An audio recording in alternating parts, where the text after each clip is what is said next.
Hello friends, இன்றைக்கி Saturday morning 6:30க்கு அம்மா எழுந்து துணி துவைச்சிக்கிட்டு இருந்தாங்க. நேற்று தான் அம்மா வீட்டிலேருந்து என் திங்ஸ் எல்லாம் பூனேக்கு ஷிஃப்ட் பண்ணேன். அதனால் கொஞ்சம் வேஸ்டெல்லாம் இருந்துச்சு, அதெல்லாம் அப்பா க்ளீன் பண்ணிக்கிட்டு இருந்தாங்க. எங்கள் வீட்டில் வந்து என் திங்ஸ் எல்லாம் ஃபுல்லாக எடுத்துகிட்டு உடனே நல்லா ஃப்ரீயாக இருந்துச்சு. நல்லா வந்து புது வீடு மாதிரி இருந்துச்சு. அதோடு வந்து அம்மா அப்பாவுக்கு நான் டீ போட்டுக்கிட்டு இருந்தேன். அம்மா வேலையெல்லாம் முடிச்சுட்டு வந்து எங்களுக்கு பிரேக்ஃபாஸ்ட்டு சேமியா செஞ்சு வச்சாங்க. நாங்களும் வந்து பிரேக்ஃபாஸ்ட்டு சாப்பிட்டோம்.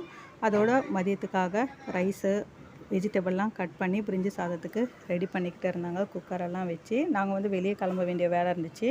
நாங்கள் கிளம்பிட்டோம். அதுக்கப்புறம் வந்த பிறகு பார்த்தா அம்மா வந்து மட்டன் கிரேவியும் பிரிஞ்சி சாதமும் ரெடி பண்ணிக்கிட்டு இருந்தாங்க. இன்றைக்கி வந்து லஞ்சு மட்டன் கிரேவி பிரிஞ்சி சாதம் தான்.